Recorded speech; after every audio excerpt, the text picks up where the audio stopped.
Hello students, so today I am going to take a new chapter that is ratio analysis. अब ये जो chapter है इसकी marking हमारी 12 मार्क्स की है। तो इस चैप्टर में से एक क्वेश्चन तो आपका बड़ा, इट मीन्स 6 मार्क्स का डेफिनेटली आएगा। एक क्वेश्चन आपका 4 मार्क्स का आएगा, तो 10 मार्क्स ऐसे होंगे। अब बाकी जो रिमेनिंग 2 मार्क्स हैं तो वो आपके दो क्वेश्चन 1 मार्क्स के होंगे। तो इस तरीके से इसकी मार्किंग होगी। तो चैप्टर आपका ये 12 मार्क्स का है, ठीक है। चलिए हम इस चैप्टर के बारे में डिस्कस करते हैं। पहले रेशो का मतलब क्या होता है। अगर हम रेशो को नॉर्मल लैंग्वेज में कहें कि arithmetical expression of relationship between two numbers, arithmetic expression of relationship between two numbers, तो उसको हम क्या कहते हैं, रेशो। जैसे कॉमनली मैं आपसे कहूं कि एक नंबर मैंने 10/5। अब रेशो में हमें ये भी ध्यान रखना होता है कि आंसर हमारा लीस्ट फॉर्म में आए, आंसर हमारा लीस्ट फॉर्म में आए। तो ये सिंप्लीफाई होगा तो हमारा आंसर जो लीस्ट फॉर्म में होगा वो क्या होगा, 2:1। तो हमारा रेशो क्या होता है, ये अरिथमेटिकल एक्सप्रेशन रिलेशनशिप कितने नंबर के बीच में, 2 नंबर के बीच में, वो हमारा रेशो कहलाता है। रेशो एनालिसिस से जो फॉर्म होती है उसकी प्रोग्रेस का इजीली पता लगाया जा सकता है। तो we can find out the progress and financial position of a firm through ratio analysis. तो इसकी मदद से ये चीज इजीली पता चल जाती है। अब हमारे इसमें अलग अलग रेशो हम पढ़ेंगे। तो जो सबसे पहला हमारा रेशो है वो है हमारा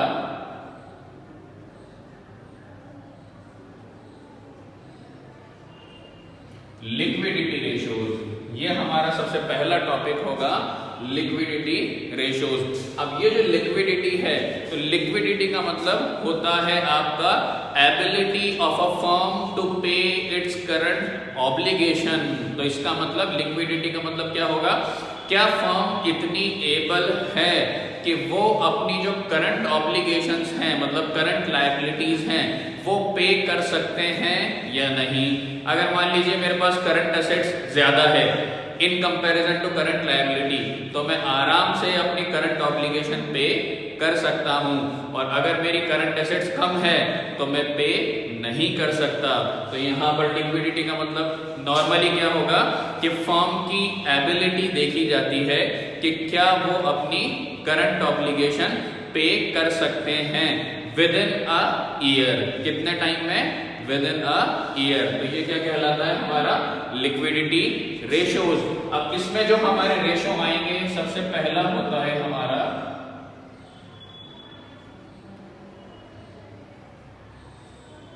सबसे पहला रेशो होगा आपका करंट रेशो, और इसका हमारा फॉर्मूला होगा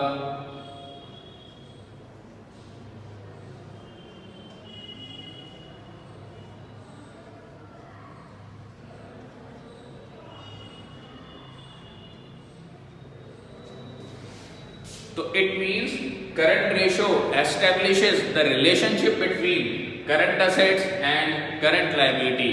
तो वो आपका कौन सा रेशो कहलाता है, करंट रेशो। जो लिक्विडिटी रेशो है ये हमें एक तरीके से नॉलेज देता है शॉर्ट टर्म सॉल्वेंसी की। किसकी नॉलेज देता है, शॉर्ट टर्म सॉल्वेंसी, क्योंकि जो भी हमें करना है वो विद इन 12 मंथ करना है, इसलिए। अब हमारा पहला ratio current ratio, current assets upon current liability. Current assets, तो करंट एसेट्स हमारी कौन सी एसेट्स होती हैं, जो इजीली कैश में कन्वर्ट हो जाएंगी within 12 months. So the assets which are to be converted into cash within 1 year. तो वो कौन सी एसेट्स होंगी, हमारी करंट एसेट्स। बेसिकली इसके एग्जांपल आप जानते ही होंगे, आप 11th क्लास में पढ़ चुके हैं। डेटर्स हुआ, बिल्स रिसीवेबल हुआ, तो ये हमारी करंट एसेट्स होती हैं, ठीक है। नेक्स्ट है हमारा करंट लायबिलिटी। करंट लायबिलिटी को नॉर्मली हम क्या कहेंगे कि जो लायबिलिटीज जो हमने आउटसाइडर्स से पैसा उधार ले रखा है, आप उसे क्रेडिटर्स कह दें, आप उसे बिल्स पेबल कह दें, तो वो हमें आउटसाइडर्स को पे करना होता है विद इन 12 मंथ्स। तो जो आउटसाइडर्स से हमने पैसा लिया है, आउटसाइडर्स को हमें वो पैसा पे करना है विद इन 12 मंथ्स, तो वो क्या कहलाएगा आपका करंट लायबिलिटीज। करंट रेशो को हम एक रेशो के और नाम से जानते हैं, इसको हम वर्किंग कैपिटल रेशो। तो करंट रेशो को हम वर्किंग कैपिटल रेशो भी कहते हैं, ये ध्यान रखिएगा। तो इसका फॉर्मूला अपना current assets divided by current liabilities, ये इसका फॉर्मूला हो गया। करंट रेशो का जो आइडियल रेशो होता है आपका, तो इसका आइडियल रेशो होता है हमारा 2:1। तो करंट रेशो का जो आइडियल रेशो है वो कितना होगा हमारा 2:1। तो ये हमारा पहला रेशो है, कौन सा? करंट रेशो, जिसको हम वर्किंग कैपिटल के रेशो से भी जानते हैं, current assets upon current liabilities. जो भी आपकी करंट एसेट्स गिवन होंगी आप उनका टोटल करेंगे, एक आप करंट लायबिलिटीज का टोटल करेंगे, जो भी आपकी वैल्यू आएगी आपको अकॉर्डिंग टू फॉर्मूला पुट करना है। ऊपर न्यूमरेटर में करंट एसेट्स और डिनोमिनेटर में करंट लायबिलिटी। आपको सिंप्लीफाई तब तक करना है जब तक डिनोमिनेटर में आपके 1 ना आ जाए। तो आपको सिंप्लीफाई तब तक करना है जब तक आपके डिनोमिनेटर में 1 ना आ जाए। जो भी आपका आंसर होगा वो रेशो की फॉर्म में लिख दिया जाएगा। तो ये हमारा पहला करंट रेशो। सेकंड जो इसमें अपना आता है फॉर्मूला वो होता है लिक्विड रेशो। तो ये हमारा इसका सेकंड फॉर्मूला है लिक्विड रेशो। लिक्विड रेशो को दो और नाम से जाना जाता है, एक कहते हैं हम क्विक रेशो और एक कहते हैं एसिड टेस्ट रेशो। तो इसको दो नाम से और जाना जाता है, क्विक रेशो और एसिड टेस्ट रेशो। अब ये जो वर्ड है लिक्विड, लिक्विड का मतलब इजीली कैश में कन्वर्ट होना। तो जो चीज, जो असेट्स हमारी easily with in a month या क्विकली कैश में कन्वर्ट होती है, तो हमारे हाथ में जो कैश होता है प्रेजेंटली, वो क्या कहलाता है? हमारा लिक्विड। तो इसका मेन ऑब्जेक्टिव ये होता है आपका कि फर्म की एबिलिटी देखते हैं इसमें, क्या हम हमारी करंट ऑब्लिगेशन पे कर सकते हैं इमीडिएटली या तो, या विद इन अ मंथ और नॉट। तो इसमें लिक्विड रेशो में इसका मेन ऑब्जेक्टिव क्या होगा? फर्म की to check the ability of the firm whether to meet its current obligations immediately और विद इन अ मंथ और नॉट। तो ये हमारा लिक्विड रेशो होता है। इसको दो नाम और कौन से हैं? Quick ratio and acid test ratio. तो इसका जो हमारा फॉर्मूला है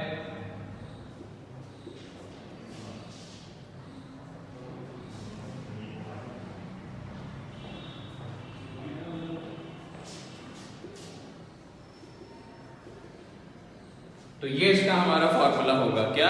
liquid assets divided by current liabilities. अब करंट लायबिलिटी जो हम यहाँ डिस्कस कर चुके वो सेम है। अब हम किसके ऊपर आते हैं? Liquid assets. अब लिक्विड एसेट्स कौन सी होती हैं? लिक्विड एसेट्स जो आपकी होंगी तो वो क्या होती हैं? लिक्विड एसेट्स निकालने के लिए आपको क्या करना पड़ेगा? करंट एसेट्स में से आपको दो चीज डिडक्ट करनी पड़ेगी, एक स्टॉक और एक प्रीपेड। तो इट मींस जो हमारी करंट एसेट्स होती हैं उसमें से हमें दो, स्टॉक और प्रीपेड, अगर हम ये दोनों डिडक्ट कर दें तो हमारा क्या निकल कर आ जाएगा? Liquid assets. लिक्विड एसेट्स के लिए मैंने आपको क्या बोला? इमीडिएटली या विद इन अ ईयर जो चीज आपकी कैश में कन्वर्ट होगी वो। अब यहाँ पे हमने करंट एसेट्स लिया। करंट एसेट्स कौन सी एसेट्स हुई? जो कैश में कन्वर्ट होंगी। अब हमने करंट एसेट्स में से ये दोनों डिडक्ट किए। एक हमने क्या डिडक्ट किया? स्टॉक। स्टॉक कौन सा? Closing stock. अब क्लोजिंग स्टॉक जैसे हमारा कैलेंडर ईयर या अकाउंटिंग ईयर जो भी है, 31 मार्च को मेरा स्टॉक मेरे पास बच गया, वो मेरा क्लोजिंग स्टॉक होगा। तो वो जो मेरा क्लोजिंग स्टॉक है वो कैश में कन्वर्ट कैसे हो सकता है इस साल? पॉसिबल ही नहीं है। उसको तो मैं नेक्स्ट ईयर काम में लूंगा। तो इट मींस जो मेरा क्लोजिंग स्टॉक है वो इस साल मेरा कैश में कन्वर्ट नहीं हो सकता। इसलिए हम क्लोजिंग स्टॉक को डिडक्ट कर देते हैं। और एक प्रीपेड जो मैं पहले से दे चुका, तो जो मैं पहले से दे चुका वो मैं करंट ईयर में कैसे कैलकुलेट करूंगा, तो इसलिए हम प्रीपेड को भी डिडक्ट कर देते हैं। तो लिक्विड एसेट्स निकालने के लिए हमें करंट एसेट्स में से स्टॉक और प्रीपेड दोनों डिडक्ट करने होते हैं, तो हमारा क्या आ जाता है, लिक्विड एसेट्स। और करंट लायबिलिटीज हम ऊपर डिस्कस कर चुके। सॉल्व वैसे ही करना होता है कि आप तब तक इसको सिंप्लीफाई करेंगे जब तक डिनोमिनेटर में 1 ना आ जाए। और ऐसे ही लिक्विड का जो आइडियल रेशो होता है, तो इसका जो आइडियल रेशो होगा आपका वो होता है 1:1। तो इसका आइडियल रेशो 1:1। तो इसमें बेसिकली लिक्विड रेशोज में आपके करंट रेशो और एक लिक्विड रेशो, तो ये जो चीज मैंने आपको बताई आप इसको ध्यान रखिएगा। हम नेक्स्ट क्लास में इन टॉपिक से रिलेटेड प्रैक्टिकल क्वेश्चन डिस्कस करेंगे और हम नेक्स्ट क्लास में जो लिक्विडिटी रेशो है उसको कंप्लीट करेंगे। ओके, तब तक आप इसको समझ के रखिएगा। Thank you, have a nice day.